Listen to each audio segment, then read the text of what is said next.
जादुई रसोई। देवास गांव में रहने वाली आशा को नवीन से बहुत प्यार था, मगर जब उन्होंने अपने अपने प्यार और शादी के बारे में अपने परिवार में बताया तो आशा के घर वाले तो मान गए, पर नवीन की मॉडर्न सोसाइटी में उठने बैठने वाली माँ उनके प्यार के लिए राजी नहीं हुई। सुनते ही भड़क जाती है। क्या तुम्हारा दिमाग खराब हो गया है नवीन? कान खोलकर सुन लो, ये प्यार व्यार आज की मॉडर्न सोसाइटी में कोई मायने नहीं रखते। मैंने इस दिन के लिए तुम्हें नहीं पाला था कि तुम आशा जैसी मिडिल क्लास लड़की को अपनी बहू बनाकर मेरे घर में ले आओ। माँ, इसके मिडिल क्लास होने में इसका क्या कसूर है? और मिडिल क्लास है तो क्या हुआ? ये हर काम में ऊंची ऊंची सोसाइटी की लड़कियों से बहुत आगे है। क्या हुआ? शादी के वक्त लोग दुल्हन की तरक्की नहीं, उसका और उसकी फैमिली का स्टेटस देखते हैं, और ये किसी भी तरह हमारे स्टेटस की नहीं है। ये शादी नहीं हो सकती, मतलब नहीं हो सकती। उस वक्त तो माँ के सामने किसी की नहीं चलती है, पर बाद में नवीन आशा से मंदिर में शादी करके उसे अपने घर ले आता है। बहू को घर में आई देख माँ और भी भड़क जाती है। खबरदार, खबरदार जो बहू को लेकर घर में पांव रखा।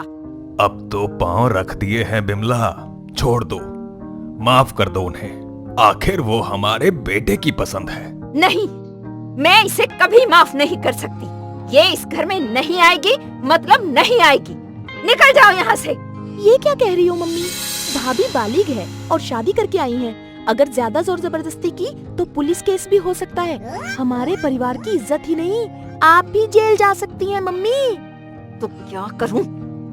मैं इसे जिंदगी भर सहन नहीं कर सकती। सहन करने की जरूरत नहीं है मम्मी, हम ऐसी चाल चलेंगे कि पापा खुद 2 दिन में इसे भगा देंगे। बेटी की बात सुनकर माँ खामोश हो जाती है और रात भर बेटी के साथ प्लानिंग करती है। दूसरे दिन जब बहू पहली बार खाना बनाने जाती है तो माँ बेटी प्लानिंग करती हैं। मम्मी, भाभी आज पहली बार खाना बनाने जा रही हैं, और आप तो जानती हैं पापा का नेचर, उन्हें खाने पीने का कितना शौक है। उनके खाने में अगर जरा भी कमी रह गई, थोड़ा भी टेस्ट खराब हुआ ना, तो उनका पारा कैसे आसमान पर चढ़ जाता है।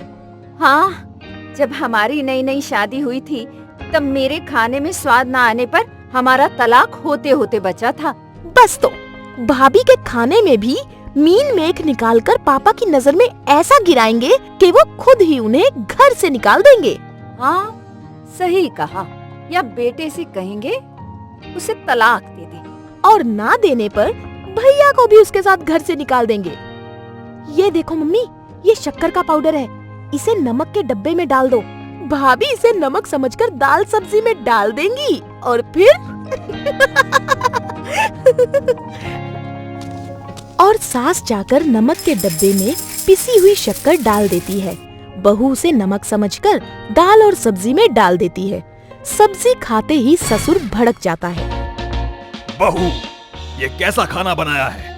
मीठी दाल, मीठी सब्जी। ये दाल सब्जी बनाई है या मिठाई?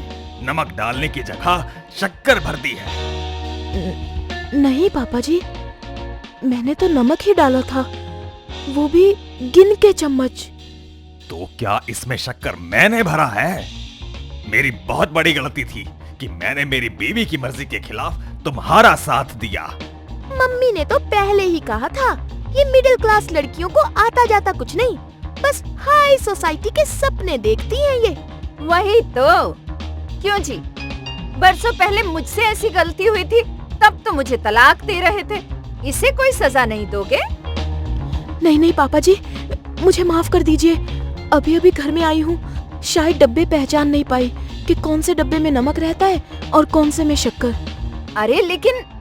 शांत रहो, शायद बहू ठीक कह रही है। ऐसी गलती हो सकती है, हमें इसे एक मौका और देना चाहिए। दूसरे दिन जब वो फिर खाना बनाती है तो पहले ही शक्कर का डब्बा हटा देती है ताकि गलती ना हो, पर सास उससे भी ज्यादा चालाक निकलती है। वो चुपचाप आकर उसके खाने में नमक मसाले भर देती है, जबकि बहू को पूरा यकीन है कि आज खाना अच्छा बना है। बहू की बात सुनकर ससुर खुश हो जाता है। वाह, आज तो मैं जम के खाऊंगा। जम के खाओगे या जमा के बहू को सुनाओगे, ये तो कुछ देर में पता चल ही जाएगा। बहू, ये क्या मजाक है?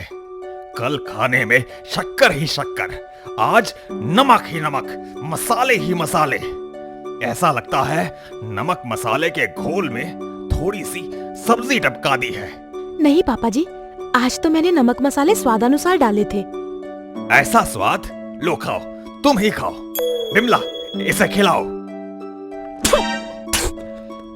वाह वाह, क्या स्वाद है। क्यों, खाते ही मुंह से बाहर आ गया? अब तुम भी बाहर चली जाओ बहू, जाओ जाओ। बिमला, इसे घर से निकाल बाहर करो। पापा, ये आप क्या कर रहे हैं? जब एक ही दिन खाना खराब बनाने पर मैं अपनी बीवी को तलाक दे सकता हूँ, ये तो तेरी बीवी है। बिमला, सुना नहीं तुमने? निकाल बाहर करो इसे। सुनकर सास खुश हो जाती है। सास और ननद आशा का हाथ पकड़कर जबरदस्ती उसे घर से निकाल देते हैं। मजबूर सा बेटा देखता रह जाता है। उसकी समझ में नहीं आता कि वो क्या करे। यहाँ बहू रोती हुई जा रही है। तभी रास्ते में उसे मंदिर वाले वही पुजारी बाबा मिलते हैं जिन्होंने उसकी शादी करवाई थी। बाबा के पूछने पर वो रोती हुई कहती है,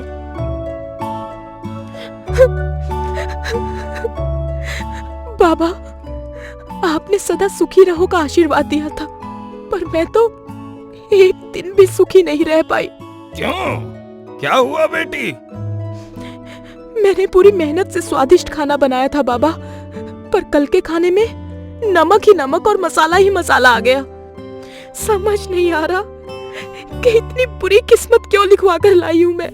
पर मेरी समझ में आ गया है बेटी।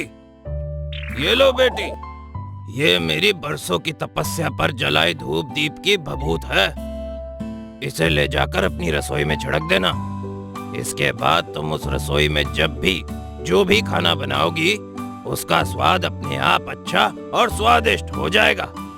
चाहे पाव किलो सब्जी में कोई 1 किलो नमक भर दे या 2 किलो मसाला भर दे, फिर भी तुम्हारी रसोई में आकर उस बर्तन को हाथ लगाते ही तुम्हारी रसोई में बनी सब्जी का स्वाद वैसा ही बरकरार रहेगा जैसा तुमने बनाते वक्त सोचा था। सच बाबा? हाँ, पर जो तुम्हारे साथ चालाकी करेगा उसकी थाली में उस खाने का स्वाद वैसा ही आएगा जैसा उसने तुम्हारे साथ चालाकी करते वक्त सोचा होगा। और पुजारी बाबा खुद उसे ससुराल छोड़ने आते हैं। पुजारी बाबा के कहने पर कि बहू की तबीयत खराब थी, इसलिए ऐसा हो गया। अब मैंने जड़ी बूटी दे दी है, आप बहू को उसके हाथ का खिलाने का एक और मौका दो। सुनकर ससुर मान जाता है।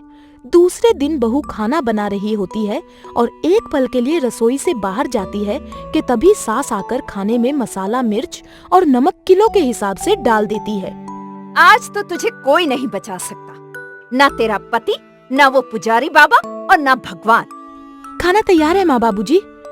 खाना लाकर जब वो डाइनिंग टेबल पर लगाती है तो ससुर को खाते देख सास धीरे से अपनी बेटी से कहती है, देखना बेटी, अभी एक निवाला खाते ही तुम्हारे पापा ज्वालामुखी की तरह कैसे फटते हैं। भाई वाह, क्या खाना बनाया है। क्या बात करते हो जी? मुझे तो नहीं लगता कि अच्छा है। पहले 1-2 निवाले और तो खाओ। अरे 2-4 निवाले क्या, मैं तो पूरा खाना खा जाऊंगा, इतना स्वादिष्ट है। ऐसा कैसे हो गया? देख क्या रही हो बिमला, तुम भी खाओ। छी, कितना गंदा खाना है। ओह, तो ये सब इनकी चालाकी थी, तभी मेरी जादुई रसोई इन्हें सजा दे रही है। ऐसा कैसे हो सकता है बिमला? भला खाने का स्वाद मुझसे ज्यादा कौन जान सकता है? ये लो चखो। अरे हाँ, ये तो वाकई स्वादिष्ट है। फिर तुम्हारी थाली का क्यों नहीं है? वो भी तो इसमें से ही बहू ने परोसा है। तो आप भी मेरी थाली का खाकर देखो। ये तो बिल्कुल मेरी थाली के खाने जैसा ही है।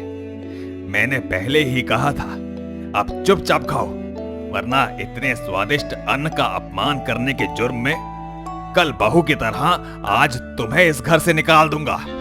सुनकर सास टेंशन में आ जाती है कि भला इस बुढ़ापे में वो कहाँ जाएगी, और अगर खाना खाएगी तो सीधा हॉस्पिटल जाएगी। उसकी समझ में नहीं आता कि क्या करे। वो जैसे तैसे एक निवाला खाती है, फिर फुर्र से उड़ाती है। ये देख ससुर को गुस्सा आता है और वो अपनी जगह से खड़े होकर चीखता है। लगता है आज तुम्हारा इस घर में आखिरी दिन है। सुनते ही रोती हुई वो उसके पैर पकड़ लेती है। ये देख ससुर उस पर गुस्सा होता है तो बहू कहती है, जाने दीजिए पापा जी, इन्हें इनकी गलती की सजा मिल गई। कौन सी गलती बहू? तब बहू सारी बात बताती है। सुनकर ससुर सास को फटकारता है। बिमला, कोई तुम्हारे या तुम्हारी बेटी के साथ ऐसा करे तो? बेचारे हमारे बेटा बहू एक दूसरे से इतना सच्चा प्यार करते हैं और तुम। माफ कर दीजिए मुझे, माफ कर दीजिए। आज मुझे पता चल गया कि सच्चे प्यार का साथ ऊपर वाला भी देता है।